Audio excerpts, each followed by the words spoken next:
It doesn't matter what you do for a living. Standing out requires a high level of creativity, a healthy dose of ambition, and sheer grit. This is the Standouts, a show where we discuss, explore, and strategize what it takes to achieve the extraordinary. It's about finding your edge and learning how to leverage that for your own success. I'm your host, Sandy Grushow. Get ready to be inspired to blaze your own path. Today on the Standouts, we have the former president of Fox's television network, the former president of Fox's television studio, and the former chairman of Fox Television Entertainment Group, where he oversaw both the network and the studio. Today, he's the CEO of Phase 2 Media, which is an advisory practice that oversees digital media startups and early-stage companies. But most impressive, he is my father, Sandy Grushow. Thanks for being here. Pleasure. Good to be here. Awesome to have you on the show. You've clearly held a variety of titles and high-level positions. Can we just get a brief synopsis of your career journey? Sure. So I started as an intern at 20th Century Fox Film Corp in their marketing department. I wound up spending 5 years in that division, rising to vice president, and oversaw the creation of trailers and television commercials and posters and print ads and radio spots, whatnot. To date myself a little bit, I worked on the original Die Hard. I think they're up to like 5 or 6 now. Something like that. I then was asked to start the first proper marketing department at the Fox network in 1988. It was a year old at the time. And did that for a couple of years, wound up being promoted to president of the network, did that for several years, wound up then running Fox Television Studios. I don't know if your audience knows the difference, but the studio actually produced shows for all the networks, and not just Fox. And then I wound up being promoted and overseeing both divisions for a number of years. Left there actually quite some time ago, about a dozen years ago, and got really interested in digital media and technology, which is something you didn't mention, and started advising lots of early stage companies, some later stage companies, and sitting on corporate boards, and that's where I am today. Impressive. Thank you. So it fed you. Yes, it did. I'm thankful for all of that. I want to share something that's changing the game for agents. If you haven't heard about Sign More yet, listen up. Real estate has never been more 24/7. And with leads and clients calling around the clock, being available to capture every opportunity is core to growing your business. And trust me, you don't want to rely on voicemail. You want to show that you care, and the best way to do that is by having a real person answering your phone. That's where Sign More comes in. Day or night, your business is supported by property receptionists answering your calls, qualifying your leads, and scheduling your appointments. Along with 5-star service from real people, Sign More comes with a range of leading technology. This includes a mobile app, CRM integrations, live chat widget, appointment scheduling software, and my personal favorite, your own business number so you can keep your personal number private. As a sponsor of this podcast, I got a promo for all of you listening right now. Go to signmore.com/Aaron. That's signmore.com/Aaron, AARON, to get 30% off your first 3 months on Sign More's best value plan. But this show is all about standing out, doing things a bit differently. As an intern, I'm curious how you stood out from the rest in sort of a corporate setting. A lot of my guests are entrepreneurs, but in a corporate sort of world, I'm just curious what you did to set yourself apart. Yeah, well, obviously in a corporate world, when you're young and just getting going, the goal is to impress your superiors. Yeah. Right? And in the very beginning, when you're not even clear about what your skills are, all you can really do is work incredibly hard and be, what I was referred to as Johnny on the spot. Some people may call it sucking up. I like to think it's more strategic than that. But, I'll give you an example. 3 or 4 of the people that I worked for would occasionally be called into the chairman's office of the film company in another building, and it would happen after hours. And so they'd first get started at 7 o'clock at night. And those meetings could run, a couple of hours. So the person I reported directly to would frequently call me. This was way before cell phones and texting. This was 1983. And he was a smoker, which in retrospect was disgusting. But he would run out of cigarettes and he'd want a pack of cigarettes. And so not only would I bring cigarettes, but I surmised that if they were sitting there that long, they were probably getting hungry. And so I would pull together, 5 or 6, candy bars, and I'd bring them all over into the room. And a couple of things were happening in that moment. Number one, I was staying until 9 o'clock at night, and I wasn't getting paid by the hour. And number two, I was satisfying a need that they either didn't know they had or didn't bother expressing because it would have been too big of a hassle. And so that just made an impression, right?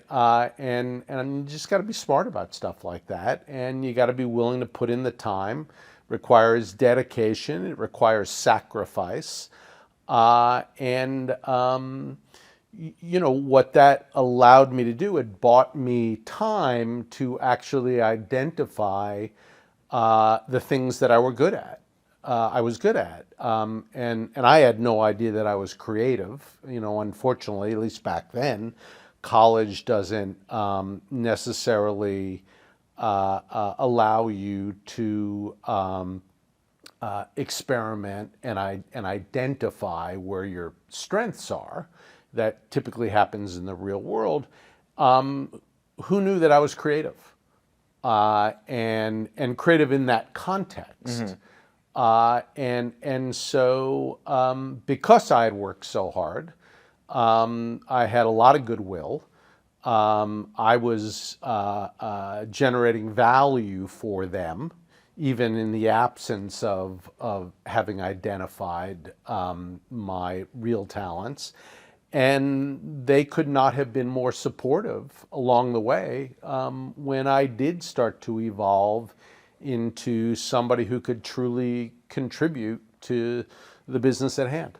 Yeah, that's great. I mean, you rose up the ranks pretty quickly. You became one of the youngest executives in the entertainment industry.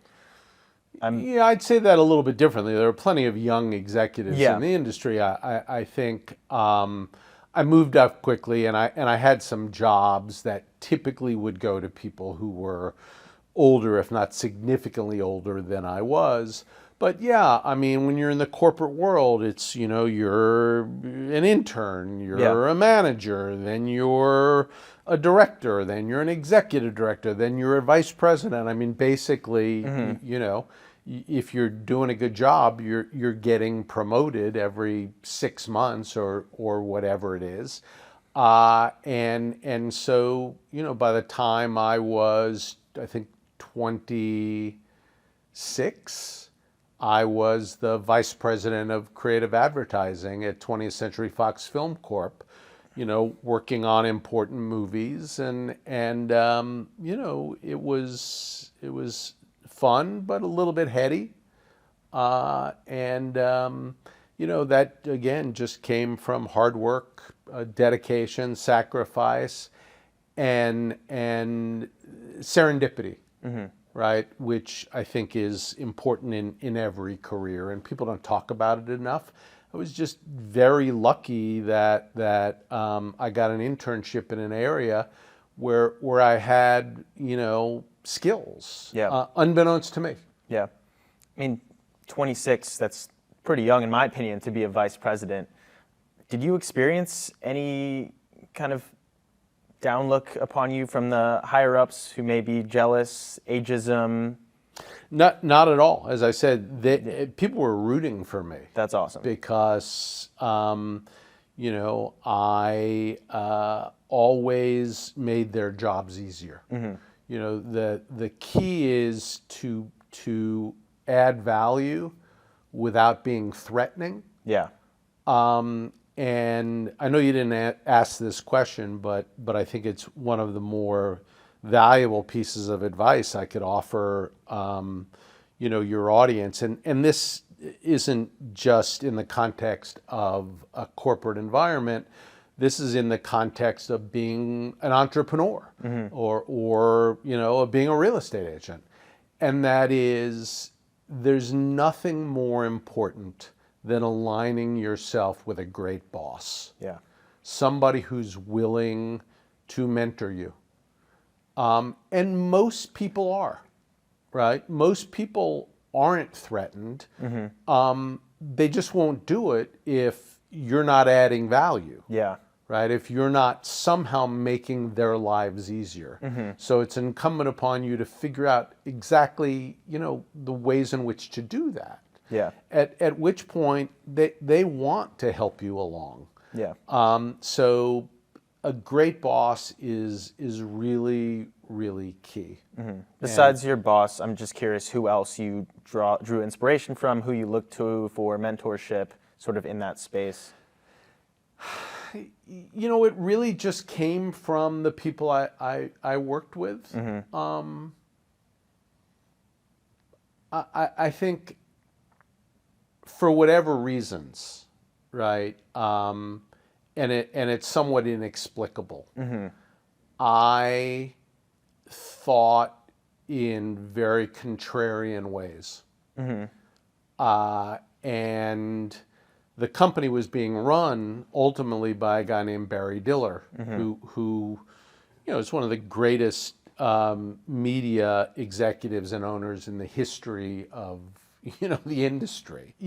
Barry really valued people who approached the business and I guess more specifically the creative process in unique ways.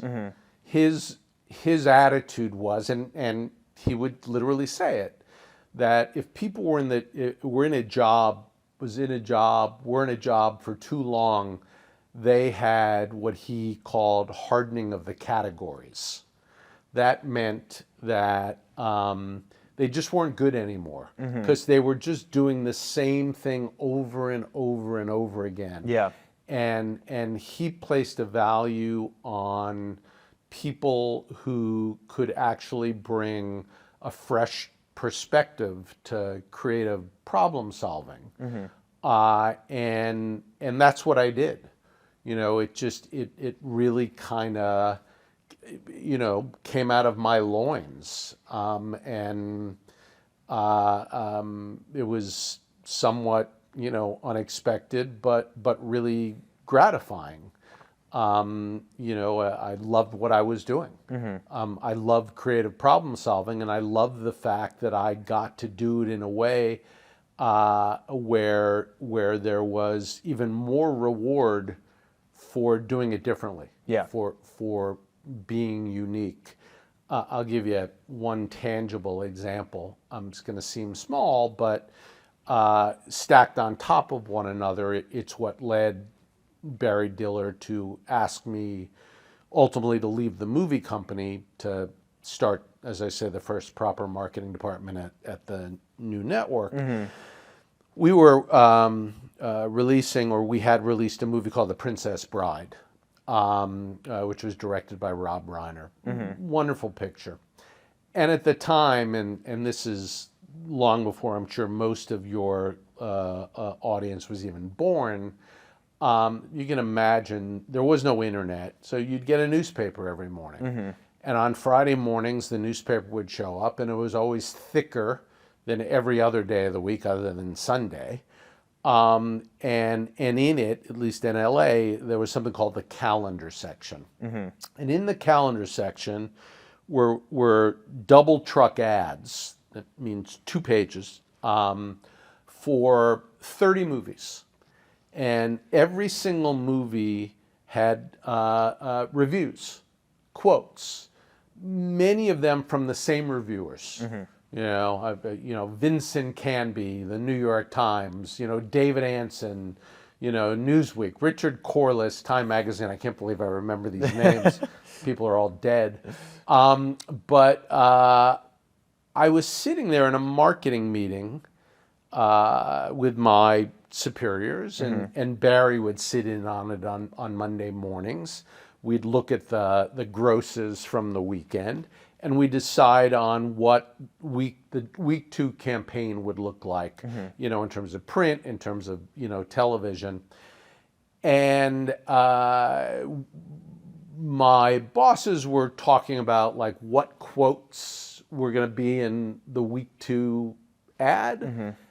And I don't remember the context in which I said this, but it was a little bit like the old E.F. Hutton commercial, where time stopped and it got very quiet and everybody was listening. Because I said, these quotes, they all kind of cancel each other out. First of all, it's like an eye test. You get a headache. And why would a quote be valuable for your movie if basically the same reviewer is being quoted in 20 other campaigns?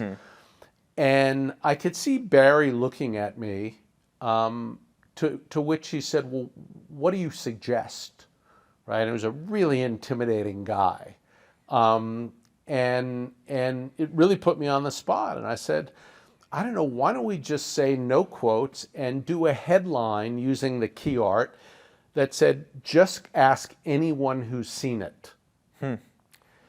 And Barry, I remember, took his hand, slammed the table, and said, do that, and picked himself up and walked out of the room. And I was left with all of my superiors. And they were looking at me like, basically, what just happened, right? Yeah. And who's going to call Rob Reiner, the esteemed director of The Princess Bride, and tell him that his week 2 campaign is going to have no reviews in it, talking about how wonderful the movie is.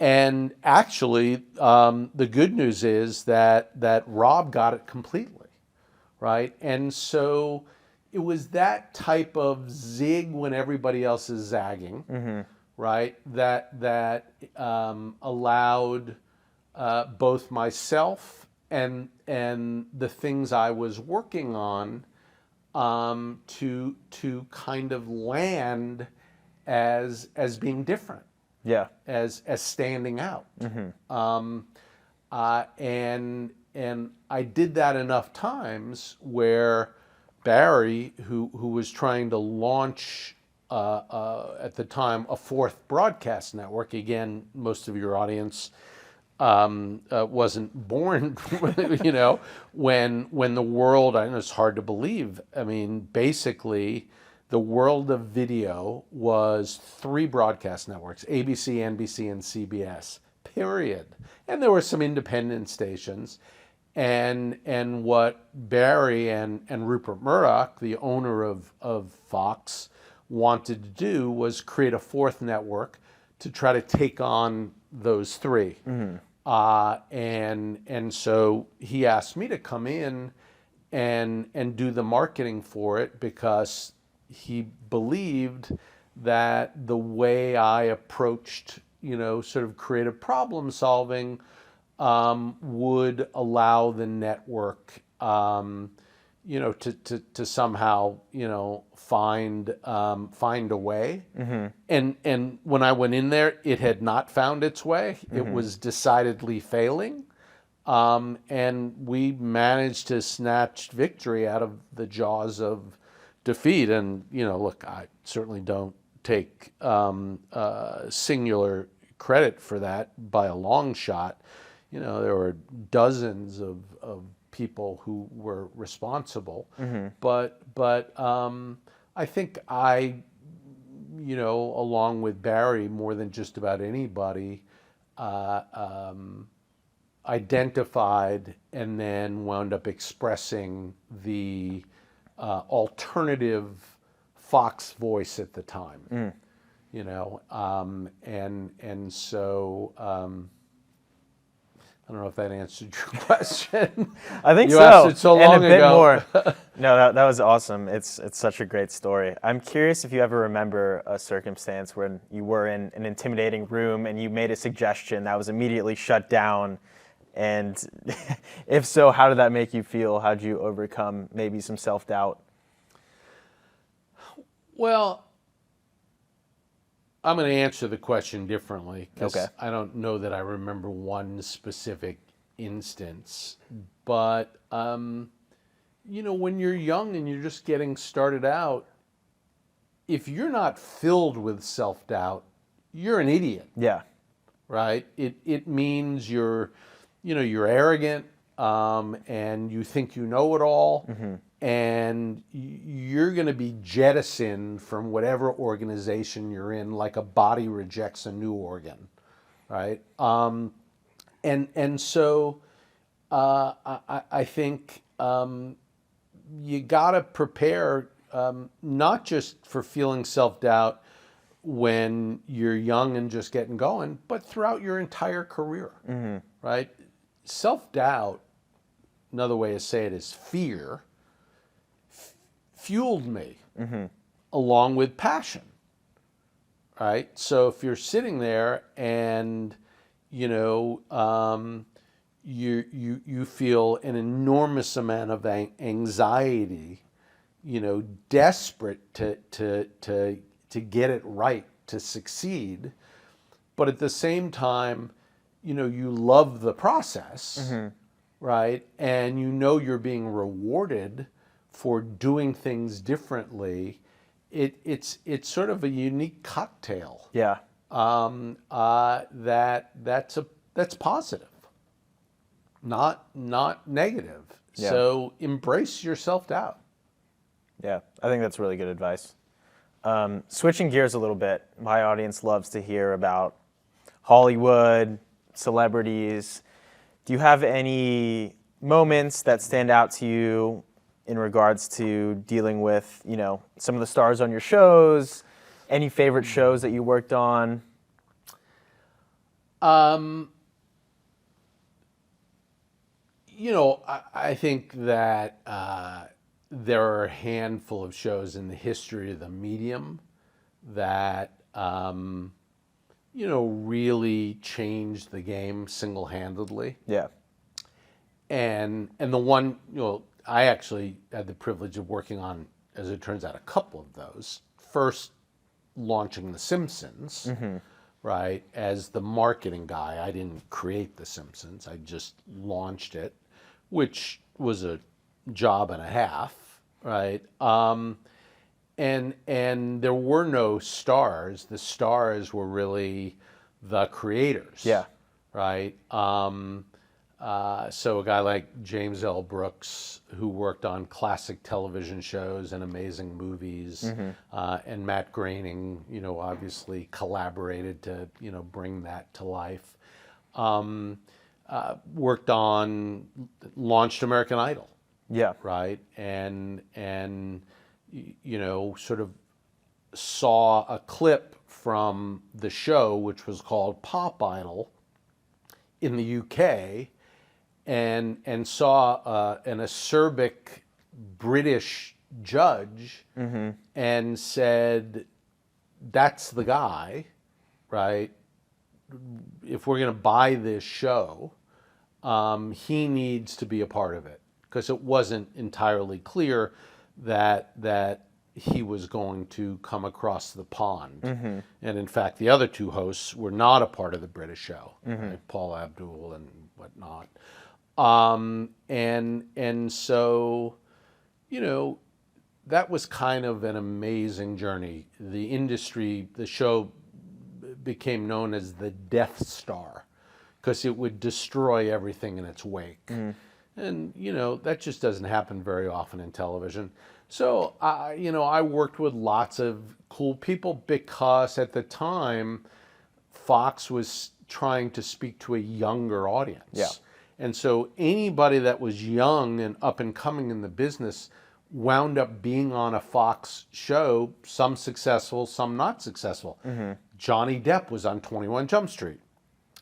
Brad Pitt was on a show called The Outsiders, all the way to a series called In Living Color that, Jim Carrey was on, and Jamie Foxx, and, sort of the list. Jennifer Aniston was on a sketch show. The list goes on and on. Yeah. They were all young. Yeah. And some of them succeeded in a big way on Fox at the time.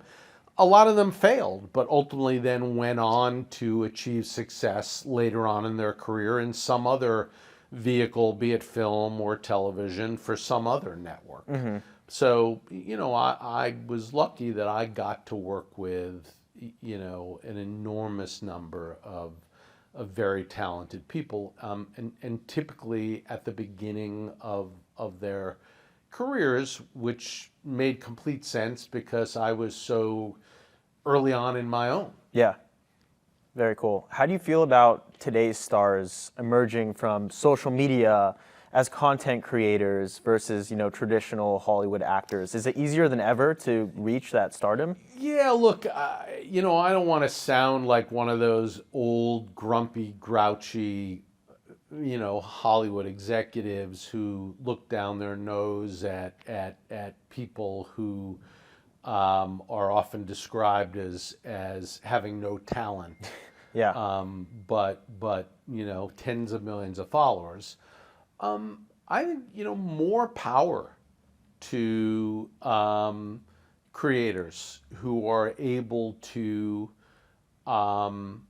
accrue a huge following for whatever reasons, right? I think it runs counter to some degree to advice that I would offer young people. Yeah. Which is find something that you're great at, right? And ride that horse. Yeah. But one could argue that even if somebody doesn't have perceptible talent, they can't act, they can't sing, they can't dance, they're not funny, but yet they still have tens of millions of people listening to every word they have to say. That's its own form of talent. Right. Right? And if they are able to leverage that, right, through ad revenue, subscription revenue, merchandise, whatever it may be, good for them. Yeah. There's room for everybody to succeed, and it's the beauty of the digital world. I mean, in the old analog world, there were very few distribution platforms. There were so many chokeholds, right? That there was no way to achieve popularity, unless you were in a successful movie or a successful television show. Today, everybody has access to the pipes. The issue is, like, what do you do with them, right? And even if you are able to get people to pay attention, can you monetize that? Yeah. Considering a career in real estate, but need to do it based off of your schedule? Study at your own pace from a laptop, tablet, or even your smartphone. It truly does not get more convenient than this, and at such an affordable price. Just visit realestateu.com, that's you as in the letter u.com, and choose your state's licensing course. And be sure to use the discount code Standouts at checkout for 20% off. Real Estate U offers a 30-day money-back guarantee, and you can start taking your licensing course as soon as you sign up. So don't delay, head over to realestateu.com and use the discount code Standouts. Make sure to share it with others eager to kickstart their real estate career so they can save 20% off as well. You've done an awesome job at taking your knowledge of traditional media and sort of shifting to the newer digital age. I feel like there's a lot of people who have struggled to do that. How have you been able to navigate that transition? It's a really good question. I think it's sort of a combination of curiosity, right? Because I felt like I had done pretty much everything you can do in the world of television. Yeah. And I was really looking for, a new challenge. Yeah. And also an interesting combination, and I don't know if I'm going to be able to express this very well. On the one hand, you need to leverage your reputation and your skills. And so there were a lot of people down in Silicon Beach, up in Silicon Valley, that had a great respect for what I had accomplished. Yeah. But at the same time, I was ready, willing, and able to, take off my chairman of Fox Television Entertainment Group stripes, roll up my sleeves, and learn. Yeah. So I think you have to. I don't think anybody is devoid of ego, but you got to sort of say, like, this is new territory for me. Before, I start spouting off, ideas as if I'm some kind of expert, I got to learn. Yeah. And so I took the time to get an education. Yeah. And as it turned out, and again, serendipity, I didn't know whether or not my skills that I had developed in my 20s and 30s and first half of my 40s would translate to to this new world. And in fact, I had to learn how to best use my time in translating them. I remember, as you might, in the early days, I don't even remember how many advisory boards I found myself on.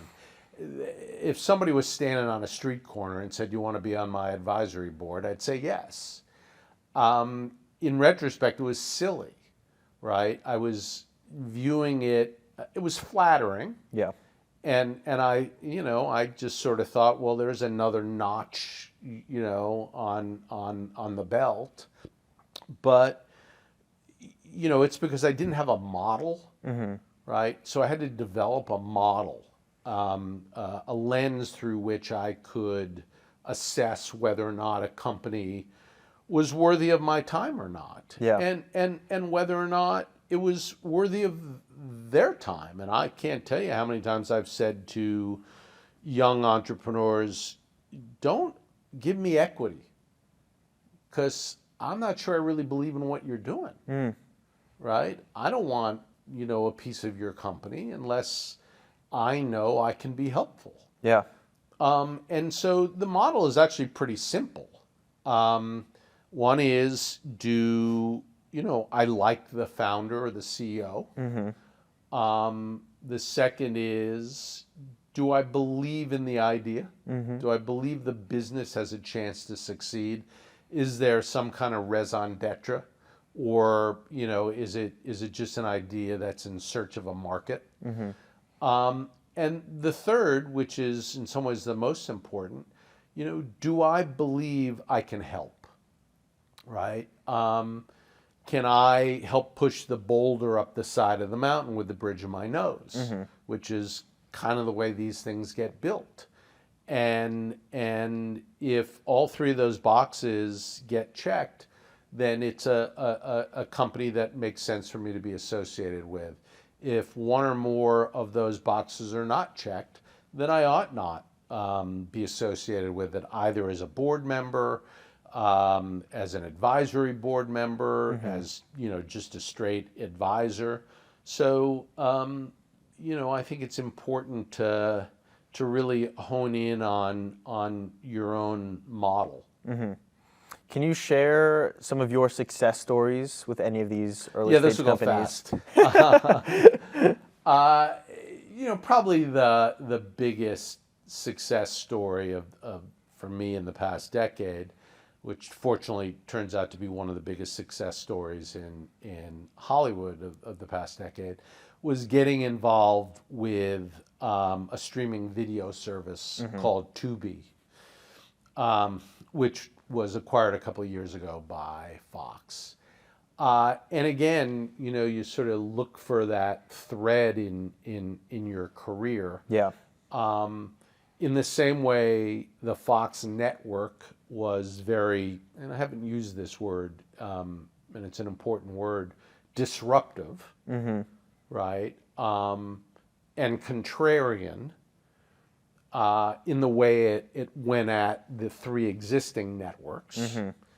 Tubi was also disruptive and contrarian in its own way, because when it was first getting started a decade ago, subscription services were all the rage. Yeah. Right? Everybody, all the smart money in Silicon Valley and Hollywood were betting on the subscription model. If you had a library of content, people were going to pay you for the privilege of streaming that content. I met the founder and CEO, a gentleman named Farhad Massoudi, who was an ad tech guy from Silicon Valley that knew virtually nothing and nobody in Hollywood.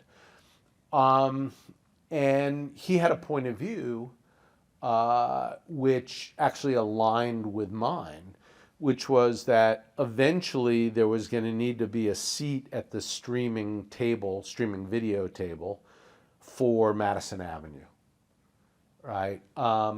Which at the time, again, people were like, no.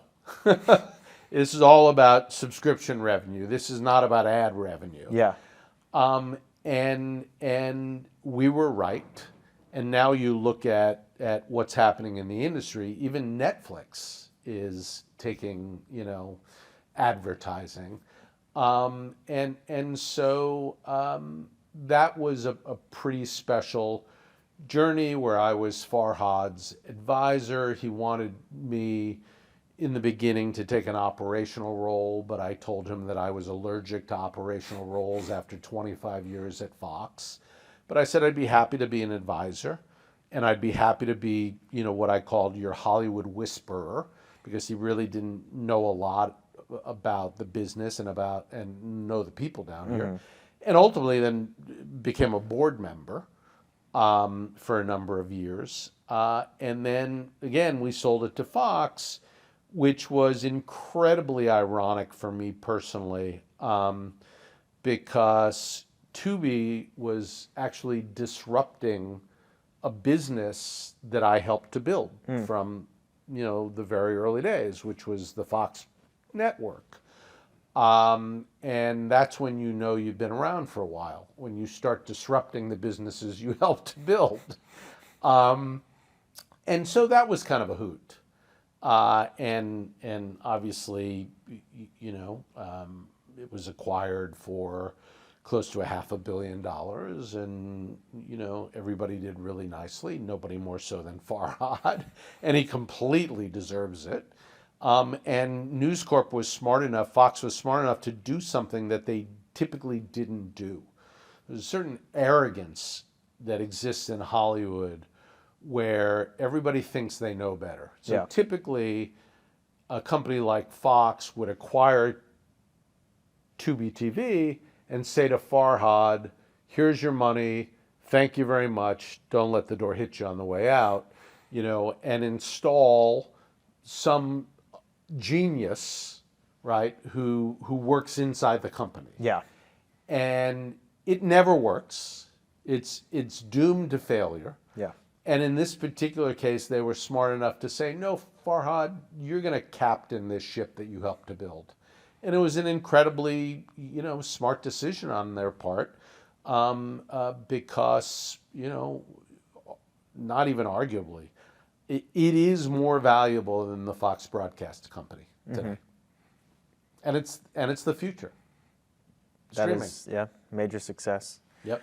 What advice would you give young entrepreneurs who are looking to stand out or disrupt, as you said, the digital space or just in general? I think the place you need to start, and people tend to miss this piece, and I actually encourage them to not miss it, which is you can't disrupt a business that you don't understand at its foundation, right? And I've met so many entrepreneurs who, whose product is intended to disrupt a business. And when I start to talk to them about that business, it's clear to me they don't really understand it. And that is a huge mistake. So I think there's tremendous value for people, even if you believe that you're an entrepreneur, that you're not going to spend 25 years of your life working inside a corporate environment. Yeah. Go work inside a corporate environment in an industry that interests you. Learn how it works for a couple of years. Identify where the opportunities may lie in terms of doing it differently, doing it more efficiently, doing it better, and then go build your company. Yeah. So that may sound like a strange piece of advice, but I've seen a lot of failure, based on people thinking that they know or they believe they can do something different or better, and they don't even know what they're trying to top. Yeah. That's not a good way to go into, launching a company. Yeah, I think that's excellent advice. I'd love to finish off by asking you, who are your standouts? I thought you were going to ask me for money. That's after.